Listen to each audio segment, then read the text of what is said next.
গল্প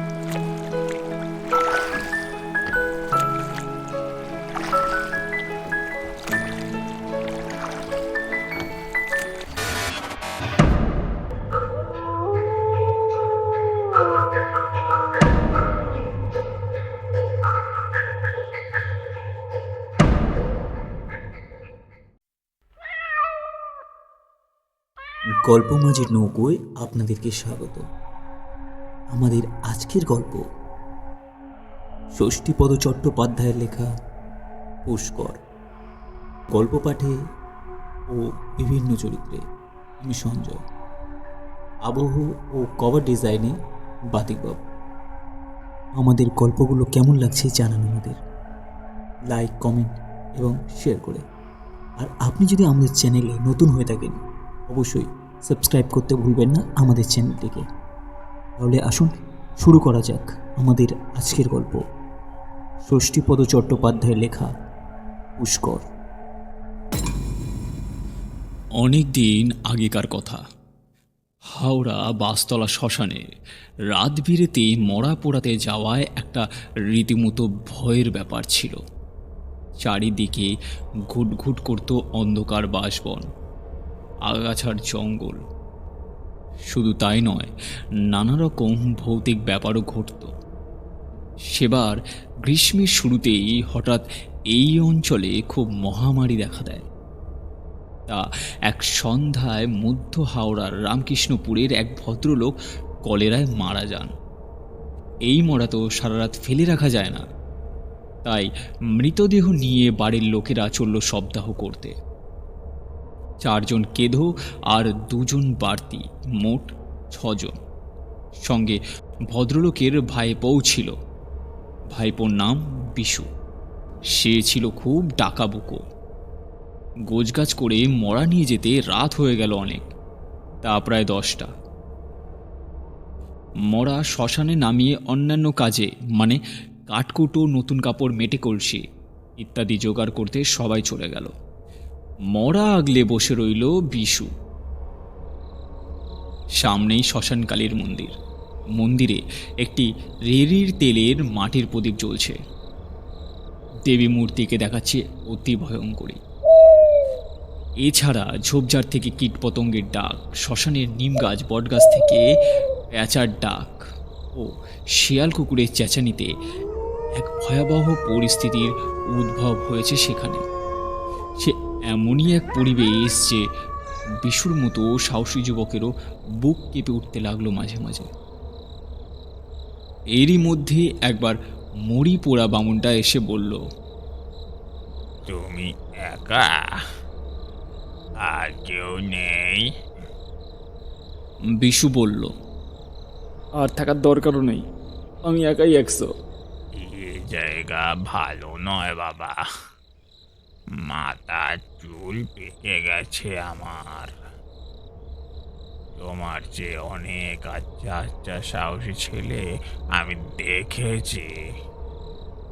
একটু সাবধানে থেকো, মরা ছেলে কোথাও যেও না।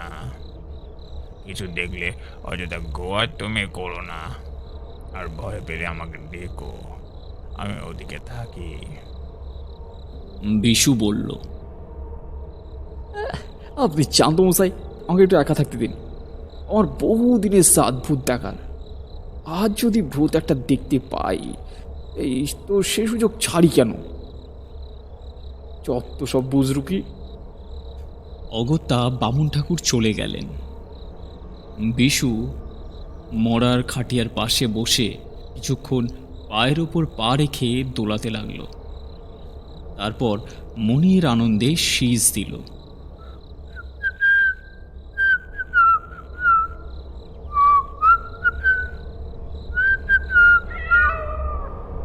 হঠাৎ একটা বিড়াল ডাকলো যেন।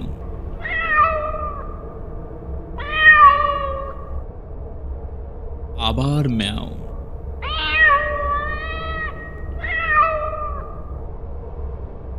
বিশুর হঠাৎ চোখ পড়ল চিমনির দিকে। চিমনির ভেতর থেকে একটা কালো বেড়াল বেরিয়ে এসে ওর দিকে তাকিয়ে আবার ডাকলো, ম্যাও। বিশু সেই দিকে তাকাতেই হঠাৎই ওর শরীরে কেমন শিহরণ খেলে গেল। এ কি হলো? এমন তো হওয়ার কথা নয়। ওর মতো সাহসী ছেলের ভূতের বদলে শেষকাল একটা বিড়াল দেখে, না না, মন থেকে এই দুর্বলতা ঝেড়ে ফেলতেই হবে। বিশু আবার বিড়ালের দিকে তাকালো। বিড়ালের চোখ দুটো যেন তীব্র আলোক রশ্মির মতো জ্বলছে। সেই আলোর দিকে তাকানো যায় না। বিশু মনের দুর্বলতা ত্যাগ করে তবু এক দৃষ্টে সেই বিড়ালের চোখের দিকে তাকিয়ে রইল। বিড়ালটাও কিছুক্ষণ ওইভাবে থেকে এক পা করে এগিয়ে আসতে লাগলো। এবার এ কি, বিড়ালটা হঠাৎই অত বড় হয়ে উঠছে কেন? বিশুর এবার সত্যিই ভয় হলো। ও দেখল বিড়ালটা যত এগোচ্ছে ততই বড় হচ্ছে। এও কি সম্ভব? পাশেই একটা চিতা খোঁচা অর্ধদগ্ধ বাঁশ পড়েছিল। ও সেটা কুড়িয়ে নিয়ে রুখে দাঁড়ালো। এবার বলল, এক পাও এগোবে তো মেরে ফেলবো। বিড়ালটা তখন আর বিড়াল নেই, তার তখন বাঘের মতো আকার, চোখে মুখে আগুনের হলকা আর কুচকুচে কালো গায়ের রং। হঠাৎ কে যেন বিশুর ওপর ঝাঁপিয়ে পড়ে ওর হাত থেকে কেড়ে নিল বাঁশটা। তারপর সেটাকে ছুঁড়ে ফেলে দিয়ে বলল, এ কি করছো এ ছোকরা, এ কি করছো?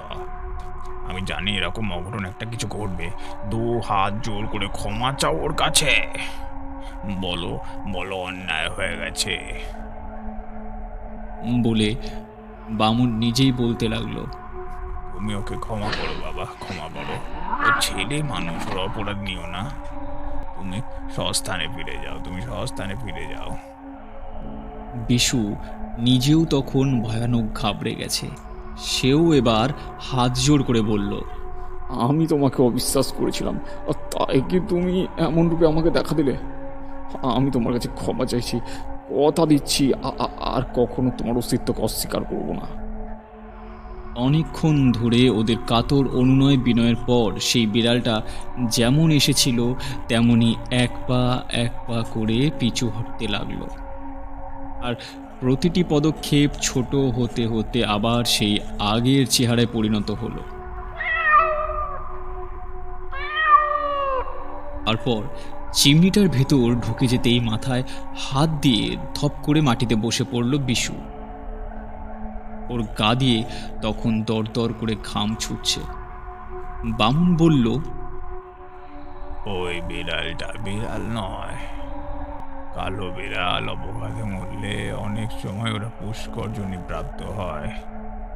ওটাও তাই। মাঝে মধ্যে তিথি নক্ষত্রের দোষ ঘটলে ওকে এখানে দেখা যায়। ও জেগে উঠলে কারো 7 দিনেই ওকে আটকায়। আমি আসতে দেরি করলেই ও শেষ করে ফেলতো তোমাকে। বিশু বলল, আপনি না এলে আমি সত্যি রক্ষা পেতাম না ঠাকুরমশাই। ভূত আমি বিশ্বাস করতাম না, কিন্তু এখন করছি। এইরকম ভৌতিক ব্যাপার যে হতে পারে তা আমার জানা ছিল না। পুষ্কর ভূত সত্যি ভয়ঙ্কর।